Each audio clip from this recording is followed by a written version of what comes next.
ఈ అవకాశం ఇచ్చిన సర్వోన్నతుడు ఘనమైన తండ్రికి మొదటిగా లెక్కలేని నా కృతజ్ఞత స్తుతులు తెలియపరుస్తూ ఆరాధనకి చేరువచ్చిన నా సహోదరులైన మీ అందరికీ మరొకసారి ప్రభు అయిన యేసుక్రీస్తు పరిశుద్ధ నామములో హృదయపూర్వక వందనాలు తెలియపరుస్తూ ఆయా ప్రాంతాల్లో ఉండి ఎంతో శ్రద్ధగా లైవ్ ద్వారా దేవుని యొక్క వాక్యాన్ని ఆలకిస్తూ నా కొరకు పరిచర్య కొరకు ప్రార్థిస్తున్న ప్రతి సహోదరులకు మా ముందు లేకపోయినా లైవ్లో వాక్యం వింటూ మరి వాక్యాన్ని నేర్చుకోవడానికి ఆసక్తిని నిలుపుతున్న మీ అందరికీ తాటిపూరలోని క్రీస్తు సంఘం నుంచి హృదయపూర్వక వందనములు తెలియపరుస్తూ ప్రార్థన చేసుకుని దేవుని యొక్క వాక్యాన్ని మనం ఆలకిద్దాం.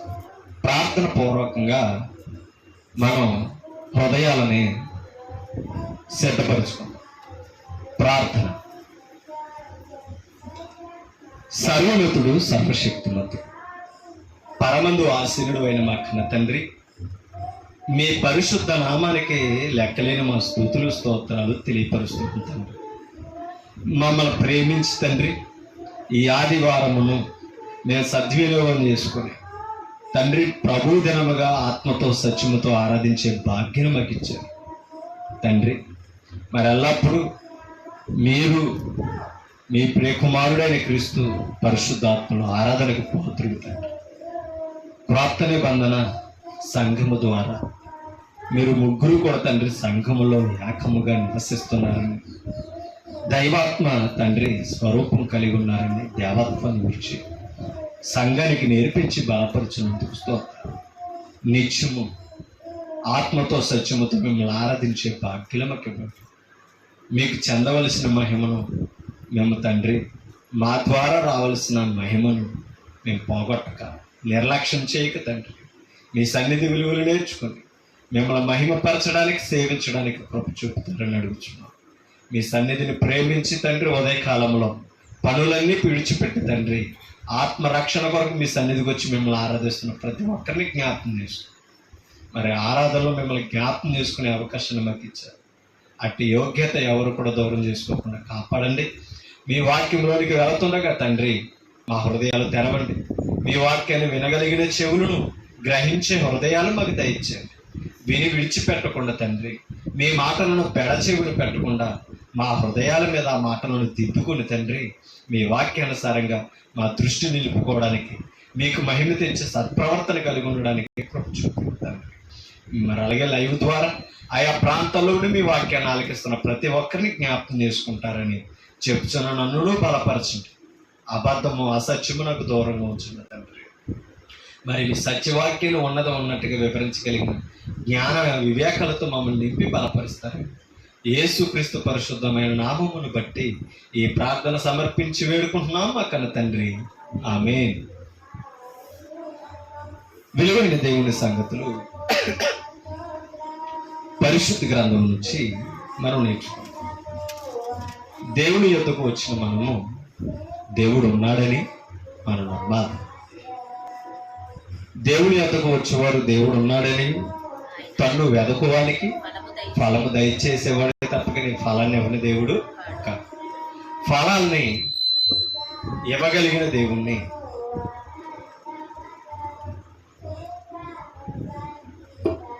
మన స్థితిగతులను చూడగలిగిన దేవుని దగ్గర మనం ఉండడం నరులుగా గొప్ప ధన్యత. అది ఎప్పుడు కూడా మనం కాపాడుకోవడానికి ప్రయాసపడాలి. దేవుడు సామాన్యుడు కాదు. బైబిల్లో ఇశ్రాయేలుడు కూడా ఆయన పరిచయం చేసుకుంటాడు. నేను రోషము గల దేవుడు, కృపగల దేవుడే, కరుణ చూపేవాడే, వాత్సల్యత కలిగిన వాడైనా సరే ఆయన గ్రంథాన్ని నిర్లక్ష్యం చేసిన, ఆయన సన్నిధిని నిర్లక్ష్యం చేసిన రోషం ఉందట. ఎవరికే అది పౌరోషం అనేది మనకే కాదు, ఎవరికి ఉందే? పరమదేవునికో. కాబట్టి ఆయనకి రోషం పుట్టించేవారుగా మనం ఉన్నాం. ఆయన మన పైన ప్రేమ కుమ్మరించేవారుగా మనం ఉండాలి. ఎందుకంటే హృదయాలను ఎరిగిన దేవుడు, హృదయములోని రహస్యాలను గ్రహించగలిగిన వాడు, బయట పెట్టగలిగిన దేవుడు. ఒక మాట మీకు చూపిస్తాను చూడండి. యోహాను సువార్తలోనికి మనం వెళ్తాం. యోహాను సువార్త 1వ అధ్యాయం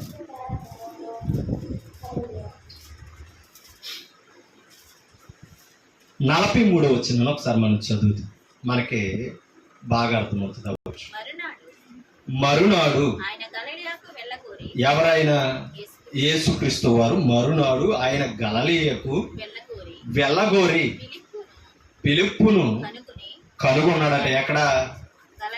గలిలయలో ఆయన వెళుతుండగా ఎవరిని కనుక్కున్నాడట?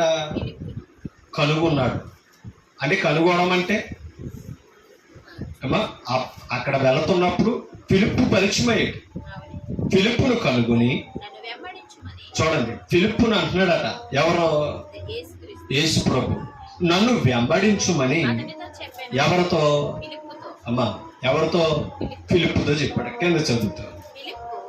ఫిలిప్పు ఎలాంటి వాడట? బెస్తయీదు వాడు, అనగా ఆంద్రేయ, పేతురు అని వారి పట్టణ కాపురస్తుడట. పట్టణపు కాపురస్తుడు. ఎవరో? ఫిలిప్పు, బెస్తయీదు వాడు. ఓకేనా? అంటే జాలర్లకు సంబంధించిన వాడు అని అర్థం. ఆ బెస్తయీదు వాడైనా అనగా ఆంద్రేయ, పేతురు అను వారి పట్టణపు కాపురస్తుడట. ఎవరో? ఈ ఫిలిప్పు. కింద చదువుతా. ఫిలిప్పు ఎవరిని కనుగొన్నాడట? ఇందాక ఎవరెవరిని కనుగొన్నాడు? యేసుక్రీస్తు ఫిలిప్పును కనుగొంటే ఫిలిప్ ఎవరిని కనుగొన్నాడట? నతానీయేలును కనుగొన్నాడట. ఆ కనుగొని ధర్మశాస్త్రములో మోషే ప్రవక్తలను ఎవరిని గూర్చి వ్రాసిరో ఆయనను కనుగొంటిమి అని ఎవరితో చెప్తున్నాడు? నతానీయేలును కనుగొని నతానీయేలుతో ఏం పంచుకుంటున్నాడో? ధర్మశాస్త్రం మనం చదువుతున్నాం కదా. ధర్మశాస్త్రాన్ని అంటే మొత్తం మీద ఇది మనకు అర్థమవుతుంది. ఫిలిప్పు, నతానీయేలు దేని చదువుతున్నారని అర్థమైంది? ధర్మశాస్త్ర గ్రంథాలు చదువుతున్నారని మనకు అర్థమైంది. అవునా? ఈ ధర్మశాస్త్ర గ్రంథాలు చదువుతున్నా నతానీయేలుతో ఫిలిప్ అంటున్నాడట, ప్రవక్తలను, అక్కడ చూడండి మాట, ప్రవక్తలను మోషేయు ఎవరిని గూర్చి వ్రాసిరో నేను కనుగొన్నాను అని చెప్తుంది. నేను కనుగొన్నాను. ఎవరినైతే ధర్మశాస్త్రంలో చదువుతున్నామో, ప్రవక్తలు ఎవరినైతే సూచించారో, ఎవరినైతే ప్రవచించారో ఆయన నేను ఏం చేశాను? ఇంతకు ముందే కనుగొన్నాను అని ఎవరికి పరిచయం చేస్తున్నాడో? నతానీయేలుకి ఎందుకు పరిచయం చేస్తున్నాడో అంటే నతానీయేలు ధర్మశాస్త్ర గ్రంథాలు చదువుతూ ఆ ప్రవచించిన వారి కొరకు ఎదురు చూస్తున్నారన్నమాట. అది మనం ఎదురు చూస్తున్న వారిని నేను ఏం చేశాను? కనుగొన్నానని ఫిలిప్పు మాట్లాడుతూ కింద ఇంకో మాట చెప్పాడు. చూడండి, ఆయన యోసేపు కుమారుడైన, మీరు అర్థమవుతున్న, ఆయన యోసేపు కుమారుడైన నజరేయుడగు యేసు అని అతనితో చెప్పాడు. ఎవరో? ఫిలిప్పు. మనము ప్రవక్తలు ప్రవచించిన వారు, మన గ్రంథంలో చదువుతున్నవాడు, మోషే వివరించిన వాడు మరొకరు కాదు. ఎవరో? యోసేపు కుమారుడైన నజరేయుడగు యేసు. అంటే మోషే ప్రవచించినది, ప్రవక్తలు ప్రవచించినది ఎవరో అనుకుంటామేమో మనం. ఎవరో కాదు. మన మధ్యన సంచరిస్తున్న ఈ గలిలయలోని, నజరేతులోని, అవునా, సంచరిస్తున్న ఎవరటైనా నజరేయుడగు యేసు అని చెప్పాడట. నజరేయుడగు యేసు అని చెప్పాను. అందుకు నతానీయేలు, ఆ మాట చూడండి, అందుకు నతానీయేలు నజరేతులో నుండి మంచిది ఏదైనా రాగలదా అని అతన్ని అడిగాడట. మీకు అర్థమవుతుందా? నజరేతులో నుంచి మంచిది ఏదైనా రాగలదా అని ప్రశ్నించాడట ఫిలిప్పును. రాగలదా అని అతని అడుగగా వచ్చి చూడుమని ఫిలిప్పు అతనితో, ఎవరిని చూడాలి? నేను చెప్పిన దానిని నువ్వు కనుగోవాలంటే ఏం చేయాలి? వచ్చి చూడుడి. మీకు అర్థమవుతుంది? వచ్చి చూడమని చెప్తున్నాడు. నజరేతులో నుంచి ఏదైనా మంచిది రాగలదా అని నువ్వు అంటున్నావు కదా. నజరేతులో నుంచి వచ్చిన మంచి ఏంటో నువ్వు ఒక్కసారి చూడు. అందుకని అన్నాడు ఫిలిప్పు నతనీయులతో, వచ్చి చూడు. కింద మాట చెప్తున్నాడు చూడండి, వచ్చి చూడమని ఫిలిప్పు అతనితో అనెను. యేసు నతనీయులు మీకైనా అర్థమైందా? అంటే ఇప్పుడు ఫిలిప్పు చెప్పినట్టుగా ఏం చేశాడు? ఇప్పుడు వచ్చి చూడమనగానే వచ్చేసాడు. ఆలోచించాలి. ఎప్పుడు కూడానండి ప్రభు మీద ఆసక్తి కలిగిన వారు ప్రభు సన్నిధి దొరుకుతున్నప్పుడు పిలవగానే వచ్చే, మీకు అర్థమవుతుందా? కనుగొంటున్నారు, ఎదురు చూస్తున్నారు. నువ్వు వచ్చి చూడాలిగానే ఏం చేశాడు? అమ్మా వచ్చి చూశాడు. ఇప్పుడు ఎవరిని కనుగొన్నాడట? ఆ విషయం చూడండి. ఏసేమో నతానీయులుగా ఫిలిప్పుని కనుగొంటే, ఫిలిప్ ఏమో నతానీయులను కనుగొంటే, నతానీయులు వచ్చి చూసి ఎవరిని కనుగొన్నాడట? చూడండి, నతానీయులు 46 వచ్చును. నతానీయులు అమ్మా ఒక్కసారి 47 వచ్చును. నతానీయులు తన యొద్దకు, యేసు నతానీయులు తన యొద్దకు రాగా వచ్చుట చూచి, ఇదిగో ఇతడు నిజముగా, ఆ మాటలు చూడండి, ఇతడు నిజముగా. ఎందుకని? ఇశ్రాయేలీయులు ఎవరి కొరకు ఎదురు చూడాలి? అమ్మా మెస్సయ్య కొరకు ఎదురు చూడాలి, యేసు కొరకు ఎదురు చూడాలి. అంటే దాని యేసు అనగా రక్షకుడు అని అర్థం. మెస్సయ్య రక్షకుడు కొరకు ఎదురు చూస్తున్నారు. అందుకని నతానీయుల్లో ఏం కనుగొన్నాడని తెలుసు దేవుడు? మా యేసు ప్రభు ఏం కనుగొన్నాడని తెలుసా? ఇతడు నిజముగా ఇశ్రాయేలుడు. అంటే ఇశ్రాయేలుడు అంటే ఎవరు అనుకుంటున్నారో? ప్రవక్తలు ప్రవచించిన దానిని గుర్తించేవాడు ఇశ్రాయేలుడు అండి. ఓకేనా? ఇతడు నిజముగా ఇశ్రాయేలీయుడు, ఇతని యందు ఏ కపటమును లేదని అతను గూర్చి చెప్పాడట యేసు ప్రభు. ఎవరిని గూర్చి? నతానీయులను గూర్చి. అతని యందు ఏ కపటమును లేదు. అంటే హృదయాన్ని పరిశోధన చేయగలిగిన దేవుడు. అవునా? ఏ కపటము లేదని నతానీయుల దగ్గర చెప్పాడు. నీలో కపటం ఉన్నదా ఎవరి దగ్గర చెప్పాడు? యోహాను సువార్తలో సమరయ స్త్రీతో చెప్పు. అవునా కాదు? నాకు పెనిమిటి లేడని కానీ ఏం చెప్పాడైనా? రహస్యాన్ని బయటెట్టాడు. 5 పెనిమిట్లు ఉన్నారు నీకు, ఇప్పుడున్నవాడు కూడా నీ పెనిమిటి కాదు. హృదయాలు ఎరిగిన దేవుడు, ఆయనకి రహస్యమైన దేవుడు.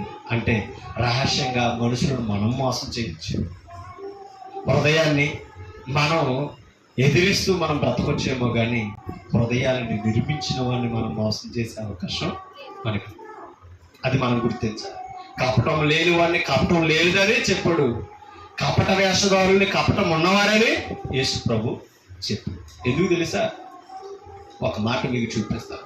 నతానీయుల్లో ఏమి లేదు, ఇప్పుడు కపటం లేదు. కపటం ఉండుంటే నజరేతులో నుంచి ఏదైనా మంచిది రాగలదనగానే ఫిలిప్ ఏమన్నాడు? వచ్చి చూడమని. కానీ రావడానికి ఇష్టపడ్డాడు. అంటే అర్థం ఏంటి తెలుసా? దాన్ని పరిశోధన చేసి నిరూపణ చేసుకోవడానికి ఇష్టపడ్డాడండి. ఎవరు? నతానీయులు. ఒక మాట మీకు చూపిస్తాను చూడండి. యోబు గ్రంథంలోనికి మనం వెళ్తాం. యోబు గ్రంథం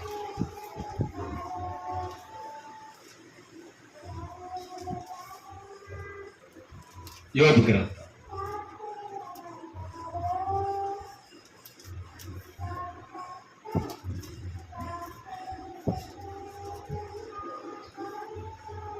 36 వచ్చింది.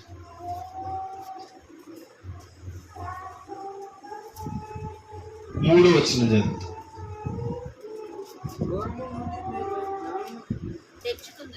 అమ్మా దూరము నుండి నేను, అంటే జ్ఞానం ఎక్కడ దొరుకుతుంది? అది బహు లోతు కూడా అన్నాడు. జ్ఞానం అనేది మన పక్కన ఉండదండి, మన దగ్గర. ఇంకొక విషయం చెప్పనా? జ్ఞానాన్ని సంపాదించుకోవడానికి ఎక్కడికి వెళ్ళాలి ఇప్పుడు చెప్పండి? దూరంగా వెళ్ళాలి. అంటే దాని అర్థం ఏంటి తెలుసా? జ్ఞానం కోసం ప్రయాస ఉంది అని చెప్తుంది. ఓకేనా? ఒక విషయం, జ్ఞానం ఎక్కడ దొరుకుతుంది? వాక్యం ఎక్కడ దొరుకుతుంది? సంఘం. ఇప్పుడు సంఘం ఎక్కడ ఉన్నది మనకి? చెప్పండి. సంఘం ఎక్కడ ఉంది మనకి? దగ్గరే ఉంది. అవునా? మన పక్కనే పెట్టి. ఇప్పుడు జ్ఞానం ఎంత సులువుగా దొరుకుతుంది చెప్పండి. ఇప్పుడు జ్ఞానం అనే దానికి ప్రయాసపడాలో దూరం వెళ్ళాలన్నమాట. జ్ఞానమే మన దగ్గరకు వస్తే, జ్ఞానాన్ని వెతుక్కోకపోతే మనకంటే అజ్ఞానం ఇంకొకరు ఎవరైనా ఉన్నారంటారా? ఆలోచించాలి. దూరం నుండి నేను జ్ఞానము తెచ్చుకుందును, నన్ను సృజించిన వానికి నేను, చూడండి, నన్ను సృజించిన వానికి నీతిని, అంటే జ్ఞానం ఏమిస్తుంది తెలుసా? నీతిని ఇస్తుంది. నీతిని దేవునికి ఆరోపించడానికి అవకాశం కల్పిస్తుంది. అది ఎప్పుడు మనం తెలుసు. దేవునికి మనం ఏం ఆరోపించాలట?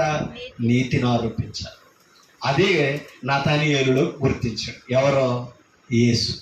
ఓకేనా? ఒక మాట మీకు ఇదే యోబు గ్రంథంలో మీకు చూపిస్తాను. నీతి ఎక్కడుంది? హృదయంలోనే కదా అమ్మా. కింద చదువు ఒక మాట 31 వచనంలోనికి మనం వెళ్తాం. ఇదే యోబు గ్రంథం 31 వచ్చి తీసారా?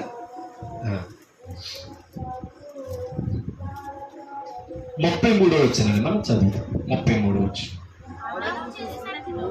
ఆదాము చేసినట్లు నా దోషములను, ఆదాము దోషం ఒప్పుకోలేదండి.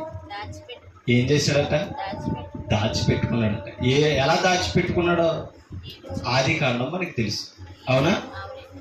ఆదాము నువ్వెక్కడా అనగానే ముందుకు రాలా, దాక్కున్నాడు.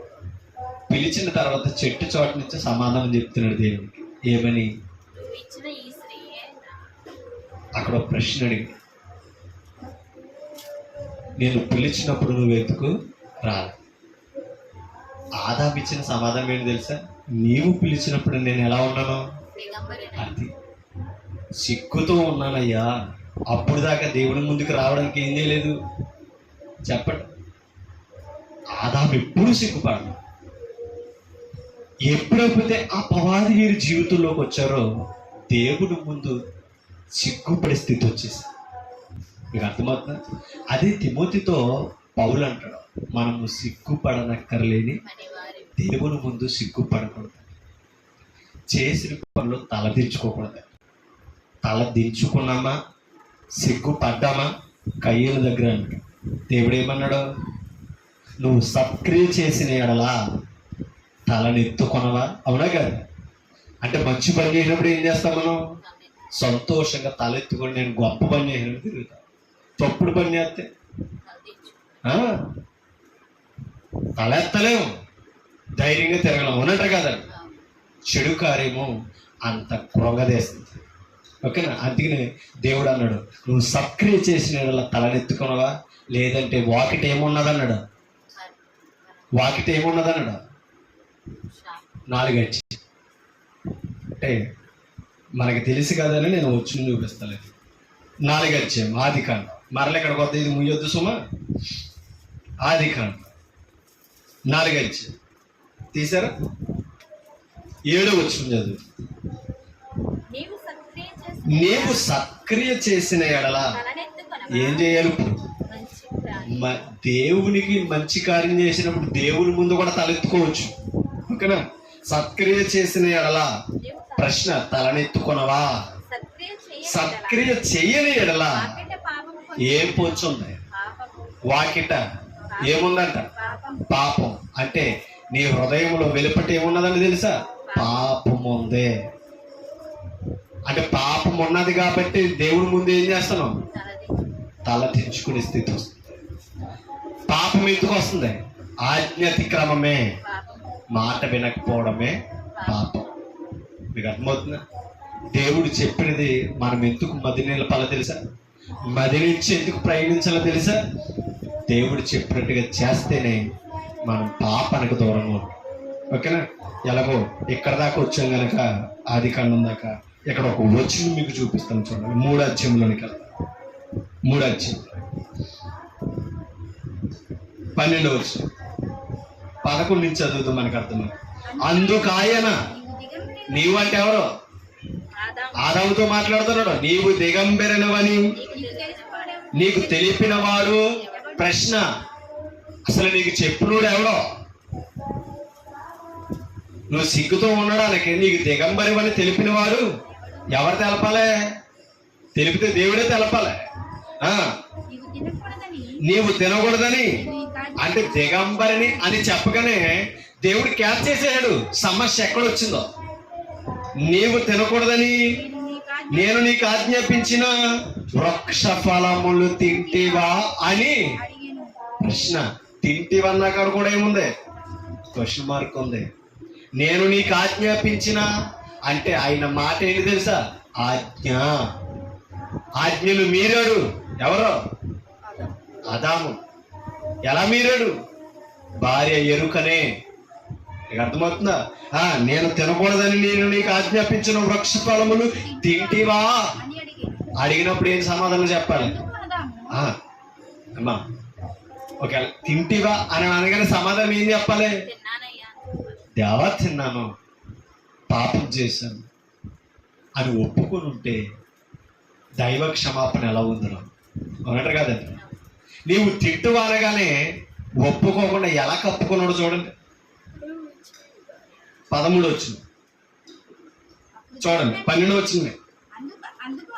అందుకు ఆదాము నాతో నుండుటకు నీవు నాకు ఇచ్చిన ఈ స్త్రీయే, నీవు నాకిచ్చావే ఈ స్త్రీయే ఈ స్త్రీయే ఆ వృక్షఫలములు ఆ వృక్ష ఫలములు కొన్ని నాకు ఇక నేను తింటినని. దాని అర్థం ఏంటి చెప్పండి. ఇప్పుడు నువ్వు ఆవిడ ఇవ్వకపోతే నేను ఇది తిని పాపం చేయకపోదునయ్యా అని అన్నాడు. ఎవరి మీద నెట్టాడు ఇప్పుడు చెప్పండి? మనం కూడా ఏం చేస్తాం? తప్పు చేసినప్పుడు పొంకుతాం. తప్పు అయిపోయిందని ఒప్పుకోం. అవునంటే కదండి. మనం ఏం చేస్తాం? అసలు తప్పు ఎందుకు చేసాను తెలుసా? ఈ పొరపాటు ఎందుకు జరిగిందో తెలుసా? కారణాలు బోల్డ్ అని చెప్పు. కానీ అది తప్పు అని ఒప్పుకోవడానికి నన్ను క్షమించు, నేను పాపం చేశాను అనేది రాదు. ఆదాము ఏం కారణం చేసి చెప్పారు తెలుసు? నువ్వు తింటివాని కానీ ఏం చెప్పాలి? నేను తిన్నాను, తిని పాపం చేశానని చెప్పాలి. కానీ ఏమంటాడు? నువ్వు ఇచ్చిన ఈ అందుకు ఆదాము నాతో నుండుటకు నీవు నాకు ఇచ్చిన ఈ స్త్రీయే. మరి ఇందాకేమన్నాడు? అమ్మ రెండార్జులు ఏమన్నాడు? నా ఎముకలలో ఎముక, నా మాంసములో మాంసము, ఇది నరులలో నుండి తీయబడిన గనక నారి అంటే అర్థం ఏంటి తెలుసా? నాది అని అన్నాడు. మరి ఇప్పుడు నీది అంటాడే అమ్మా? అర్థమైందా? పక్కన పెట్టినప్పుడేమో నాది అన్నాడా? పాపం తెచ్చి పెట్టగానేమో ఏమన్నాడు? నీదని చెప్పి. అంటే మంచి కార్యం చేసినప్పుడేమో నేనే ఉండాలని కనపడతాం. అవునంటారు కదా? చెడు కనపడ్డదనుకో ఆడే ఆడే అంట. అవునంటారు కదంటారా? అలా బొంకుతాం. ఇప్పుడు బొంకి ఏం చేశాడని తెలుసు? ఆదాము పాపం చేసి. పోనీ స్త్రీ అయినా ఒప్పుకుందా? ఆవిడ ఒప్పుకోలేదు. అది అందుకని అందరినీ చెప్పించి పడేయాడు దేవుడు. అవునే కాదు? బొంకిన ఆదాముని చెప్పించాడు. ఏమని చెప్పించాడు? నీ బ్రతుకు కాలం చెమట ఊర్చుకొని నువ్వు సేద్యపరితేనే కానీ భూమి నీకు పంట ఇవ్వదయ్యా బాబు అని చెప్పాడు. నువ్వు సేద్యపరచుకోవడానికి కొరకు భూమిని ఏం చేస్తున్నాను అన్నాడు? గెచ్చ పొదలు మొండ్ల పొదలతో చెప్పిస్తున్నాడు. భూమిని చెప్పించాడు. స్త్రీని ఏం చేశాడు? నువ్వు జీవిత కాలం నువ్వు ఏం చేస్తావు? వేదనతో పిల్లలకి అంటావని చెప్పాడు అనమాట. నీ భర్త ఎడల నీకు వాంఛ కలుగునని చెప్పాడు అనమాట. మరి సర్పాన్ని అంటే అపవాదిని ఎలా చెప్పించాడు? అంటే అపవాదికి చోటు ఇచ్చింది కాబట్టి సర్పని ఏం చెప్పాడు? నువ్వు పాగుతో కొడుకుతో మొన్నే తింటావని చెప్పాడు. మరి అప్పుడు దాకా వృక్ష పొలాలను తిన్నదేమో ఆవిడ. నీకు అర్థమవుతుందా? అప్పుడు దాకా పాకుదు అని అంటాడు. అప్పుడు దాకా సర్పం నడిచిందేమో. అవునంటారు కదంటారా? అప్పుడు శాపంలో ఏం చేశాడు? చెప్పించగానే పాకడం, మండు తినడం. అర్థమైందా? అంటే శాపము చాలా భయంకరం. ఇప్పుడు చదువుతాం యోబు గ్రంథానికి. ఇప్పుడు రండి యోబు గ్రంథం 37 ఎందుకు ఆ వచ్చిన చదివించాలో మనకు క్లారిటీ వస్తుంది. తీసారా? 33 వచ్చిన ఆదాము చేసినట్లు ఇప్పుడు దాచిపెట్టుకున్నాడా లేదా? ఆదాము దేన్ని దాచిపెట్టుకున్నాడు? దోషాన్ని. దోషం అంటే తెలుసా? అపరాధం. దోషం అంటే ఏంటి తెలుసండి? అపరాధం. దోషమును దాచిపెట్టుకుని మహా సమూహమునకు జడిసియు. చూడండి, మహా సమూహమునకు భయపడి కుటుంబముల తిరస్కారమునకు జడిసియు. నేను అంటే ఎవరు? ఆదాము కాదండి, యోబు. ఎవరికి భయపడి? మహా సమాజమునకు భయపడి కుటుంబముల తిరస్కారమునకు జడిసియు. నేను మౌనముగా నుండి ద్వారము దాటి బయలు వెళ్ళక రొమ్ములో నా పాపమును కప్పుకొనిన ఎడల. మీకు అర్థమవుతుందా? రొమ్ములో ఏం కప్పుకున్నాడట? పాపమును కప్పుకొని ఎడల పరమనున్న నా దేవుని దృష్టికి నేను వేషధారినగుదును. మీకు అర్థమైందా? అంటే పాపం ఎక్కడున్నది? రొమ్మున, అంటే హృదయంలో. మీకు అర్థమవుతుందా? ఆ పాపం ఎప్పుడైతే రొమ్మున ఉన్నదో చెప్తున్నాడు, ఆ రొమ్ములో నా పాపమును కప్పుకుంటే, అంటే కప్పుకోవడం అంటే ఏం తెలుసు? దాచేయడు. ఒప్పుకుంటే బయట ఎడేస్తాను, కప్పుకుంటే ఏం చేస్తాను? లోనే ఉంచుకుంటాను. అలా ఉంచుకున్నవాడు పరమనున్న దేవుడికి ఎలా కనబడుతున్నాడని తెలుసా? వేషధారి. అందుకనే దేవుడు క్షమించలేకపోయాడు ఆదామవ్వను. మీకు అర్థమవుతుందా? వేషధారిని క్షమించడండి దేవుడు. అందుకని ఒకటే చెప్తున్నాడు, మనం ఒకటే నేర్చుకో, దేవుని దగ్గర వేషధారులుగా మనం. వేషం ఎవరు వేస్తారో చెప్పండి? మోసం చేసి. మరి ఆయన పిల్లలుగా మనం వేషధారులుగా ఉన్నామంటే ఎవరిని మోసం చేస్తున్నాడు చెప్పండి? దేవుని మోసం చేయగలమా? అందుకనే అంటాడు గలతీ పత్రికలో, మోసపోకడి దేవుడు వెక్కిరింపబడు. వెకిలి చేష్టలు చేయకూడదు పరిశుద్ధుడు అంటారు కదా. కాబట్టి పరమనున్న దేవునికి వేషధారుడు ఎవరంటే రొమ్ములో పాపమును ఉంచుకున్నాడు, దాచిపెట్టి. యోబు అదే ఒప్పుకున్నాడు, నా పాపాన్ని నేను ఒప్పుకున్నానే తప్ప నేను కప్పుకోలేదని చెప్తాను. ఒక మాట మీకు చూపిస్తాను చూడండి. పాపాన్ని కప్పుకుంటే ప్రమాదం ఏంటి, ఒప్పుకుంటే మేలేంటి? లోకస్వార్తలోనికి వెళ్తాం. లోకస్వార్తలోనికి వెళ్తాం 16వ అధ్యాయం. లోకస్ 16వ అధ్యాయం తీసారా? ఒక మాట మీకు చూపిస్తున్నాను, జాగ్రత్తగా ఈ మాటలో వినండి. 23 వచ్చిన మనం అవసరం, 22 చదివితే మనకు కంటెంట్ అర్థమవుతుంది. ఆ దరిద్రుడు చనిపోయి, ఎవరా దరిద్రుడు? లాజరు. మనకు తెలుసు. ఇంకా చెప్పాలంటే ధనవంతుని ఇంటి వాకిట పడున్నాడు. ఓకేనా?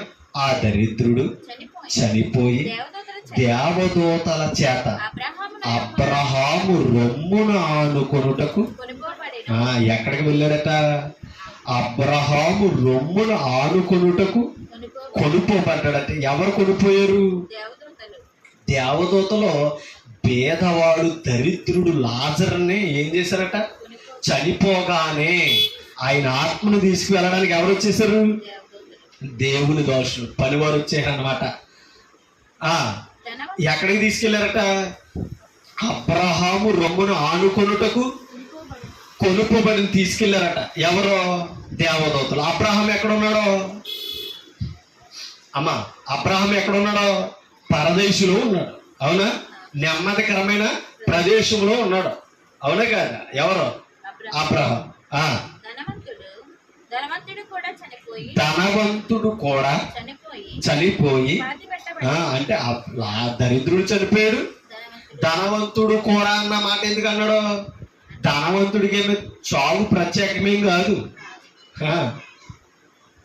ధనవంతుడు కూడా ఏమైపోతాడో అంటే దీన్ని బట్టి అర్థమవుతుంది, ధనం ప్రాణాన్ని కాపాడేది కాదు. అందుకనే సామెతల గ్రంథంలో అంటాడు, ఆపద్దన మందు ఆస్తి అక్కరకు రా. అంటే అర్థం ఏంటి? మరణ సాయిలలో, మరణాపాయంలో ఆస్తి నీకు కంచి కాదు. అవునా కాదు? యోబుకు కంచి వేసాను అని అన్నాడు. అవునా? మరలా నువ్వు కంచి వేసావు యోబు గారు చెప్పు నువ్వు ఎవరో? యోబుకు నువ్వు కంచి వేసావని చెప్పు నువ్వు ఎవరో? ఎందుకు వేసాడు యోబుకి కంచి? అతడు యథార్థవంతుడును నీతిమంతుడును యెహోవా యందు భయభక్తులు కలిగి చెడుతనము లేనుడికి. మీకు అర్థమవుతుందా? చెడుతనం విడిచిపెట్టాడు. విసర్జించడం అంటే ఏంటి తెలుసా? అసహించు. పాపాన్ని ద్వేషించిన వాడికంటే ఎవరి కాపుదల ఉన్నదో తెలుసా? అమ్మ కాదు. మీకు అర్థమవుతుందా? పాపాన్ని ద్వేషించిన వాడికి ఎవరి ఖర్చు ఉండదని తెలుసా? దేవుని కంచి అంటే ఏంటి తెలుసా? కాపుదల. ఖాళీ సైడ్ చుట్టూ ఫిక్సింగ్ వేస్తారు కదా అమ్మా, అవునే కదా? ఖాళీ సైడ్ చుట్టూ ఏమేస్తాం? ఫిక్సింగ్ వేస్తాం. ఎందుకు చేస్తాం అది? ఎవరో పాడు చేయడం. ఖాళీగా ఉన్నదనుకో, ఆ చెత్త చెదారం వేస్తారు, గత్తరగారు వాళ్ళు వచ్చి పాడు చేస్తారు, తాగి తందనాలాడి మొత్తం ఆ ప్లేస్ని ఏం చేస్తారు? అది ఫిక్సింగ్ వేస్తే రాడు. మన ఇంటి చుట్టూరు కూడా ఎవరు మనం పిలవకుండా, మనం తీయకుండా, ఎవరు లోనకి రాకుండా మన ఇంటి చుట్టూరు ఏం కట్టుకుంటున్నాం? ప్రహరీ కట్టుకుంటాం. ప్రహరీ లేకపోతే ప్రతి ఒక్కడు వచ్చి తొలిపేద్ది. అందుకని నువ్వు ప్రహరీ నీకు యోగ్యమైన రీతిలో కట్టేసుకుని బయట బెల్లాడేస్తాను. ఆయన లోనకి రావాలి, నేను కలవాలి, మాట్లాడాలనుకుంటే ఏం చేయాలి? మళ్ళీ అది కొడతాయి కాదు, నీకు మెలకు వచ్చి బయటకు వస్తే ఆయన అదృష్టవంతుడు అంతే. అవునంటే కాదంటారా? అంటే భద్రత ఉంది మన చుట్టూ, అవునే కాదు? భద్రత ఉంది. ఆ భద్రత ఎవరు ఇవ్వాలి అంటే ఈ లోకంలో కుటుంబంలో భద్రతను మనం ఎలా ఇచ్చుకుంటున్నామో ఒక పరిశుద్ధుడికి దేవుడు భద్రత ఇచ్చాడట. ఆ భద్రత ఎవరి కొరకు తెలుసా? అపవాది కొరకు. ఆ భద్రత ఉండగానే అపవాది ముట్టగలిగాడా? నేను యోబుని ముట్టాలంటే ఒకసారి నువ్వేం చేయగలడు? ఒకసారి కంచి, ఇంకా చెప్పాలంటే ఆ గేటు తీయని నేను లోనకు వస్తానని చెప్పాడు. అంటే ఆ గేటు తీయలేదనుకో యోబు జీవితాన్ని కూడా టచ్ చేయలేదు. ఒక్క విషయం చెప్పరా, మనల్ని ఎంత భద్రపరుస్తుందండి ఈరోజు దేవుడు. దేవుణ్ణి వద్దని తిరిగిన వాళ్ళు ఏం పోగొట్టుకుంటున్నారు తెలుసా? భద్రత పోగొట్టుకుంటున్నారు. ఇవాళ దేవుడి దగ్గర ఉన్న వాళ్ళు ఎలా ఉన్నారు తెలుసా? భద్రత. భద్రత ఎంతకంటే గొప్ప భాగ్యం ఏం కావాలండి? మన కుటుంబానికి ఒక యజమానుడు, ఒక భర్త, తండ్రి ఎంత భద్రత ఇస్తున్నాడో తన సన్నిధిలో ఉన్న బిడ్డలకి అంత కాపుదల పెట్టి దేవుడు ఇస్తున్నాడు. లాజరు ఆత్మ దేహాన్ని విడవగానే దేవదూతలు వచ్చి కొనిపోయారంటే ఆత్మకి ఎంత విలువ ఉన్నదో చూడండి. ఎందుకు తెలుసా? ఆత్మలో ఉన్నది ఎందుకు తెలుసా? దరిద్రుడే, శరీరంలో దరిద్రుడే. ఎవరో ఏమా? శరీరంలో దరిద్రుడే లాజరు, ఘనాత్మలో పవిత్రుడు. ఇంకా చెప్పాలంటే ఆత్మలో ధనవంతుడు అనమాట. పరలోకం ధనాన్ని కూర్చుకున్నవాడు అనమాట. అందుకనే ఐశ్వర్యవంతుడిగా తీసుకుపోయాడు అనమాట. ఇంకా ఇంకో విషయం చెప్పిన, లోకంలో ధనవంతుడిగానే బ్రతికాడు, దేవుడి దృష్టిలో దారిద్రుడిగా మనకు అనిపించాడు. ఎవరో ధనవంతుడు. అందుకనే పాతాళుడికి పోయాడు. మనుషులు పాతి పెట్టేశారు. అతని ఆత్మ కొరకు దేవదూత కాదు కదా, ఎవరు కూడా ఆలోచన చేయాలి. ఒక విషయం చెప్తున్నాను, మన దేవుళ్ళో ఇష్టలుగా బ్రతికితే, పరిశుద్ధులుగా బ్రతికితే మన ఆత్మ కొరకు మనకంటే ఎక్కువ దేవుడు ఆలోచిస్తాడు. అర్థమైందా? ఆ ఆత్మ భద్రత పోగొట్టుకున్నాడు కాబట్టి ఆదాముకు విలువలేదు దేవుడి సన్నిధి. ఉందా? ఆయన సన్నిధి నుంచి గెట్టేసాడు. అవునా? పంపి వేసినని ఉన్నదే. ఎందుకు తెలుసా? ఆయన మాట వినలేదు.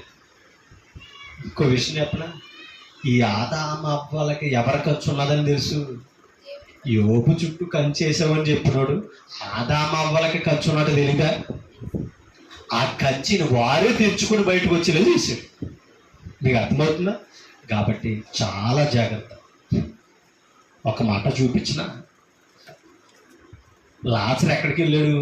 అబ్రహాము రొమ్మును అనుకోవడానికి వెళ్ళాడు. ఒకసారి యోహాను పత్రికలోనికి వెళ్తాం. యోహాను పత్రిక, మొదటి పత్రిక తీసారా? 5వ అధ్యాయం 18వ వచనం.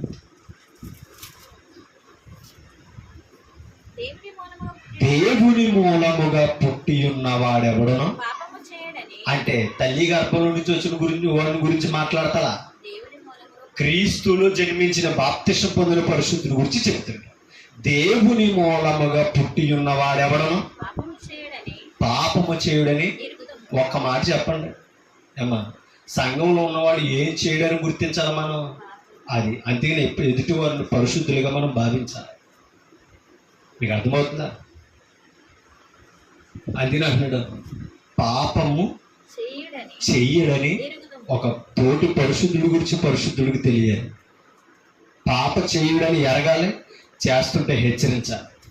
పాపము చేయుడని ఎరుగుదుము, దేవుని మూలముగా పుట్టినవాడు. అందుకనే పాపం చేస్తాడు. భద్రంగా లేనుడు ఏం చేస్తున్నాడు అమ్మా? భద్రత లేకపోతే ఏం చేస్తున్నాడు? పాపం. భద్రంగా ఉంటే భద్రత ఏంటి అమ్మా? భద్రత ఏంటి? దేవునికి కంచె. అవునా? ఏంటా కంచె? వాక్యం. మీకు అర్థమవుతుంది. ఇంకో విషయం చెప్పనండి, వాక్యం మనలో ఉన్న చోపు మనల్ని టచ్ చేయలేడండి. ఎవరో అపవాది. ఇంకో విచిత్రమైన తెలుసా? మనం కొద్దిగా నిర్లక్ష్యంగా ఉన్నాం అనుకోండి, మన కంచెలు దాటి ఇంట్లోకి వచ్చే దొంగతనాలు చేసే వాళ్ళు కూడా ఉన్నారు. భద్రత లేకపోతే. భద్రంగా ఉన్నా సరే మనం ఏముండాలి? మెలకుగా ఉండాలి. అవునే కదా? ఒక విషయం మీకు అర్థం అవ్వాలని నేను చెప్తాను. యేసు ప్రభు భూమిని గురించి, విత్తనాన్ని గురించి ఉపమానం చెప్పాడు. 4 విత్తనాల గురించి చెప్పాడు. అవునా? 4 స్థలాలు. ఒకటి రాతి నేల, ఒకటి ముండ్ల తప్ప, ఒకటి త్రోవ పక్కన, ఒకటి మంచి నేల అని చెప్పాడు. అవునా? ఇప్పుడు అవన్నీ మాట్లాడేసిన తర్వాత అక్కడ కింద ఏమన్నాడు తెలుసా? హృదయములో విత్తబడిన వాక్యమును అపవాది ఏం చేస్తున్నాడు? ఎత్తుకుని పోతున్నాడు కాబట్టి ఫలించలేకపోతున్నాడు. వారి ఫలాలు ఏమైనాయి అన్నాడు? నిష్ఫలం అన్నాడు. అంటే దీనిని బట్టి అర్థమవుతుంది, వాక్యం మనకు భద్రంగా ఉన్నదని అపవాదికి తెలుసు, మనకు అర్థమవుతుంది. అందుకని విత్తగానే మనం కొద్దిగా భద్రత లేదనుకో, జాగ్రత్త లేదనుకో, ఏం చేస్తున్నాడు? విత్తనాలని పక్షులకు వచ్చి ఎత్తుకుపోతున్నాడు అన్నాడు. అర్థమైందా? ఒకవేళ ఉన్నదనుకో, నువ్వు నిర్లక్ష్యంగా ఉంటే ముళ్ళు అనిసేస్తున్నాడు చూసారా, నిన్ను అలా అనగొట్టేస్తున్నాడు అన్నమాట ధనవ్యాహంతో. మీకు అర్థమైంది? ఈ జీవితంలో ఏం చేస్తున్నాడంట? నొక్కేస్తున్నాడు. కాబట్టి మనం అర్థం చేసుకోవాలి, వాక్యం మనలో ఫలించాలి అని అంటే వాక్యానికి ఫలించే హృదయాన్ని మనం ఇవ్వాలి, ఫలించే చోటును మనం ఏర్పరచుకోవాలి. నిర్లక్ష్యంగా మనం ఉండకూడదు. అందుకనే దేవుని మూలముగా పుట్టినవాడు పాపం చేయడని ఎరగాలి. 2, దేవుని మూలముగా పుట్టినవాడు తను ఏం చేసుకున్నాడట? భద్రత. ఒక్క విషయం చెప్పిన, లోకం ఉంటే భద్రత ఉంటుందా? సంఘంలో ఉంటే భద్రత ఉంటుందా? ఎందుకంటే లోకంలో ఏం వినపడదు? వాక్యం వినపడదు. లోకంలో ఎవరు ఉండరో? పరిశుద్ధులు ఉండరు. సంఘంలోకి వస్తే వాక్యం వినపడుతుంది, వాక్యముతో జీవితాలు కట్టుకున్న పరిశుద్ధులు ఉంటారు. అది సంఘానికి లోకానికి ఉన్న ప్రత్యేకత. ఓకేనా? ఇప్పుడు సంఘంలోనికి అపవాది ప్రవేశించిన ఎలాగా? మన ద్వారా.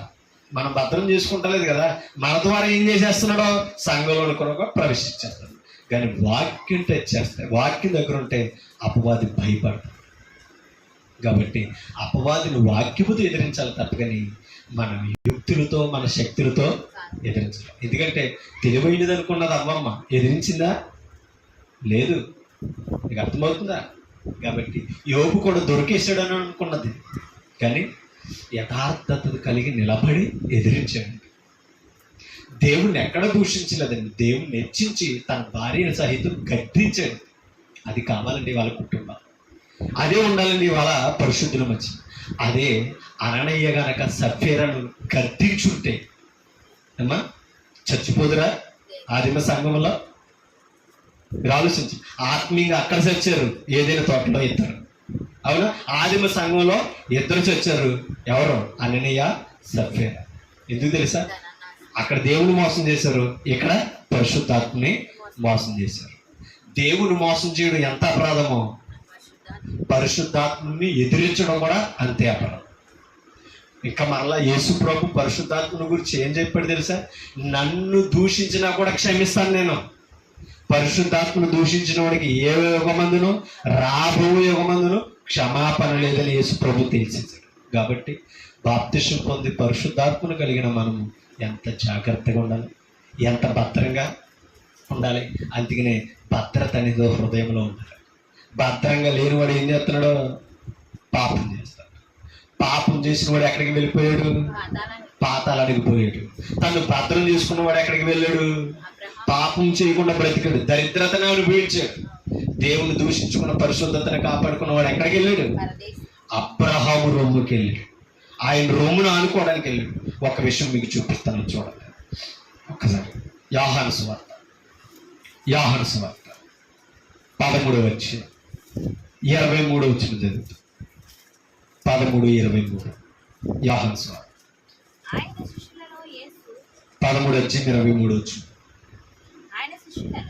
ఆయన శిష్యులలో యేసు ప్రేమించిన ఒకడు యేసు రొమ్మున ఆనుకొని చుట్టూ. మీకు అర్థమైంది? యేసు ప్రేమించిన శిష్యుడు ఎక్కడ ఉన్నాడట? యేసు రొమ్మున ఆనుకున్నాడట. మీకు అర్థమవుతుందా? యేసు రొమ్మున ఆనుకున్నవాడే పరదేశికి వెళ్తాడు. యేసు రొమ్మున ఆనుకున్నవాడు ఎవరో అమ్మ? యేసు రొమ్మున ఆనుకున్నవాడు ఎవరో? పరిశుద్ధుడండి. మీకు అర్థమవుతుందా? అంటే ఇప్పుడు బాప్తిసం పొందిన ప్రతి శిష్యుడు అంతే కదా. యేసుప్రభు మత్తయి సువార్త 28వ అధ్యాయంలో ఏమన్నాడు? మీరు సర్వలోకానికి వెళ్ళి సర్వ సృష్టికి సువార్తను ప్రకటించి సమస్త జనులను ఏం చేయమన్నాడు? నాకు శిష్యులుగా చేయాలి. శిష్యులుగా చేయబడిన వారు ఎవరు రొమ్మున ఉంటున్నారట? యేసు రొమ్మున ఆనుకోవాలి. అది మీకు అర్థమవుతుందా? అంటే దాని అర్థమేం తెలుసా? గుండెను హత్తుకుని బ్రతకాలి. యేసు ప్రేమించిన శిష్యుడు, శిష్యులలో ఒకడు యేసు రొమ్మున ఆనుకొను చూడండి. ఒక్క మాట మీకు చూపిస్తాను. శిష్యుడేమో యేసు రొమ్మున అనుకుంటే యేసు ఎక్కడ ఉన్నాడు ఒక వాయు విషయాన్ని మీకు చూడండి. ఒకటే వచ్చు, ఇది ఆహ్సం 1:18 ఈ అవడను ఎప్పుడైనా ఎవరిని చూడలేదట? దేవుణ్ణి. అంటే ఎవరిని చూడలేదు? తండ్రిని. దేవుణ్ణి చూడలేదు. తండ్రి రొమ్మునున్న అద్వితీయ కుమారుడే ఎవరిని బయలుపరిచాడు? తండ్రిని బయలుపరిచాడు. తండ్రి అంటే ఎవరు? దేవుడు. ఓకేనా? దేవుడు బయలుపరిచిన వారు ఎవరట?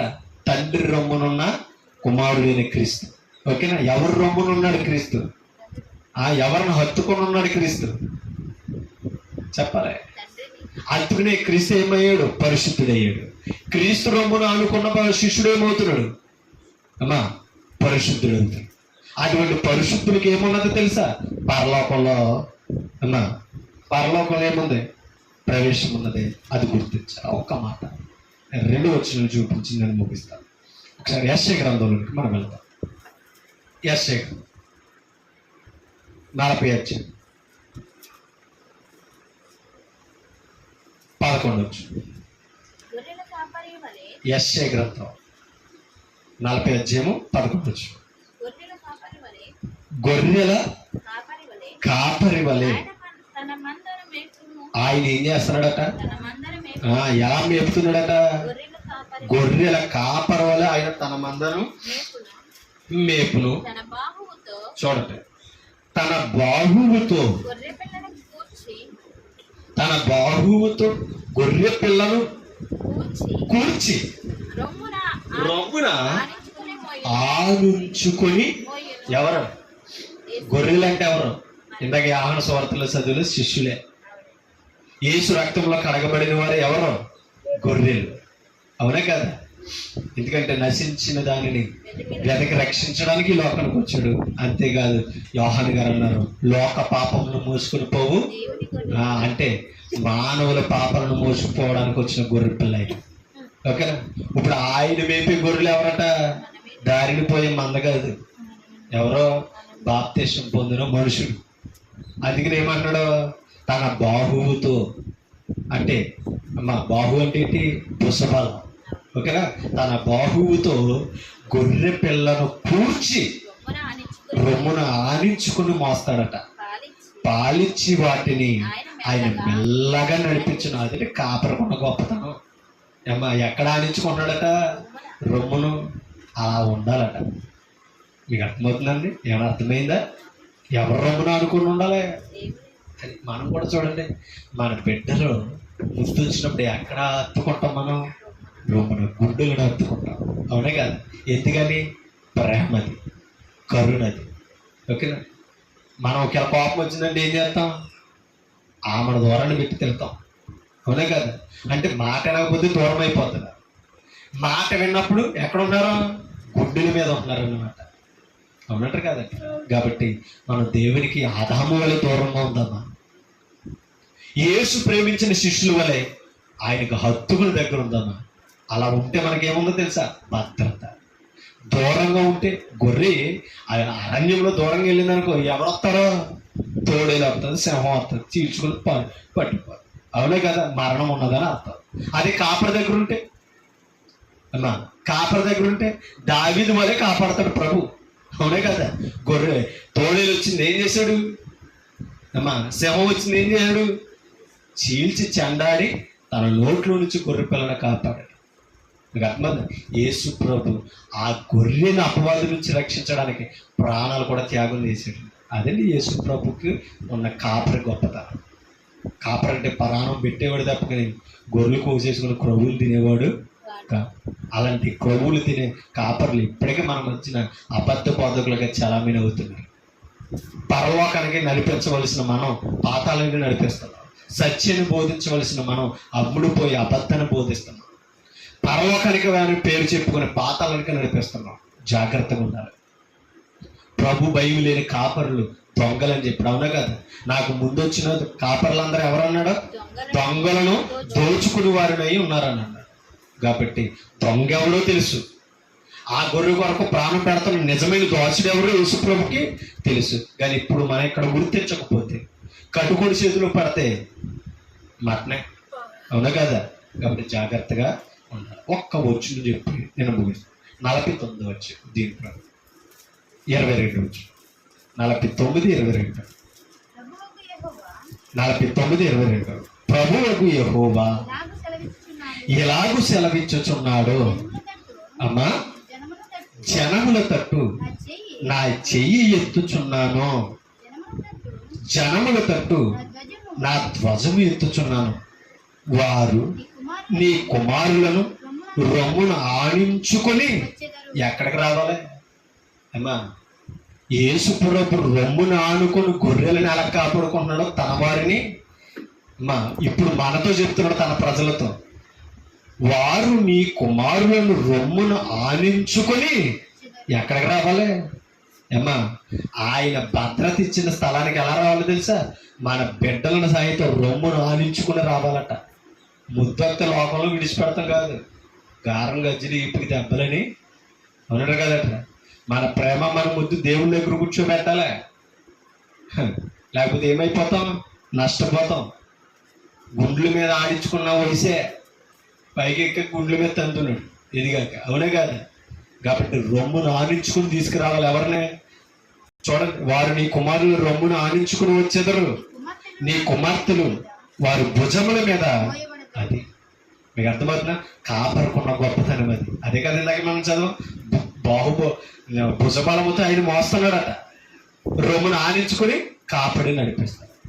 అటువంటి యేసు ప్రభు మనకి రక్షకుడు ఉన్నాడు. కాబట్టి ఆయన రొమ్మును ఆనుకోవాలి తప్పకని ఆయన రొమ్ము మీద తన్నేవారుగా మనము ఉండవు. అలా ఆదాముల రొమ్ములో మనం ఏముంచుకోకూడదు? పాపం ఉంచుకో చెప్పాడా లేదా? ఒకవేళ ఉంచితే ఏమన్నాడు యోబు? నేను వేషధారణ అవుతాను, పరమనున్న దేవునికి ఏమైపోతాను అన్నాడు, వేషధారణ. కాబట్టి వేషధారులుగా ఉందామా, వేషను తీసివేసి నిజాయితీ పరులుగా పరిశుద్ధులుగా జీవితామా, ఈ విషయాలు మనం తెలుసుకోవాలి. ఒకవేళ వేషను విడిచిపెట్టామా, పాపని కడుక్కున్నామా, పరిశుద్ధులమయ్యామా, మనం ఏం చేస్తలేదు. ఇప్పుడు యోహాను పత్రిక జ్ఞాపకం రావాలి, దేవుని మూలముగా పుట్టి ఉన్నవాడెవడను పాపము చేయడని ఎరుగుదము. దేవుని మూలముగా పుట్టి ఉన్నవాడు తను ఏం చేస్తాడు? భద్రం చేసుకుని. భద్రత అంటే ఏంటి? పాపను దూరంగా ఉండడమే భద్రత, పాపని ద్వేషించడమే భద్రత. కానీ పాపని కలిగామా, పాపని అంటించుకున్నామా, ఏం పోతుంది తెలుసా? భద్రత పోతుంది. అపవాది మనల్ని అలిమేస్తున్నాడని అర్థమవుతుంది, అవునా కాదు? అలా పాపంతో చచ్చిపోయిన వాడు పాతాళానికి పోయాడు. పరిశుద్ధత కలిగి క్రీస్తును హత్తుకుని జీవించిన లాజరు అబ్రహాము రొమ్మును అనుకోవడానికి పరదేశికి వెళ్ళాడు. కాబట్టి పాతాళానికి వెళదామా, పరదేశికి వెళదామా? క్రీస్తు రొమ్మును ఆనుకుని నిజమైన శిష్యులుగా బ్రతికితే, ఆయన ప్రేమలో ఎదిగితే మనం పరదేశికి వెళతాం. లేదు ఆయన రొమ్ము మీద తన్నామా అంటే అర్థం ఏంటి తెలుసా? ఆయన మీద తిరగబడి పాపం చేసామా, మనం ఎక్కడికి పోతాం? పాతాళానికి పోతాం. కాబట్టి పాతాళము పరలోకము మన మధ్యనే అవుతాయి. కానీ సంఘం ముందు పాతాళలోక ద్వారములు. కాబట్టి అటువంటి సంఘము నుండి కూడా పాతాళానికి వెళ్ళిపోతున్నామంటే మనల్ని ఇంకెవరు తెప్పించగలం. కాబట్టి మనం జాగ్రత్తగా ఉందాం, పరిశుద్ధులుగా ఉందాం, యేసు ప్రేమించిన శిష్యుని వలె ఉంటాయి. అంతే కదా, నతానీయేలు వలె ఉందాం. ఒకవేళ ఇంకో సహోదరుడు ఇది వాస్తవం అని చెప్పినప్పుడు నతానీయేలు వలె ఏం చేయాలి? వచ్చి చూడు అనగానే వెళ్ళి చూసి పరిశోధన చేయాలి. ఇది వాస్తవం, ఇది సంఘమే, ఇది వాక్యమే అని అన్నప్పుడు ఎలాగా రైట్లీ డివైడ్ పరిశోధన చేయాలి, వివరించాలి, తెలుసుకోవాలి. అలా మనం ఉందాం, మనల్ని మనం భద్రం చేసుకుని మన జీవాన్ని, మన ఆత్మను జీవం వైపు నడిపించుకుని నిత్యాత్మలో ఉండాలి. నన్ను నేను హెచ్చరించు, మిమ్మల్ని హెచ్చరిస్తాను. ఒప్పగిని మీ అందరికీ హృదయపూర్వక వందనాలు తెలియజేస్తూ మాట్లాడినంతటితో ముగిస్తాను. Thank you.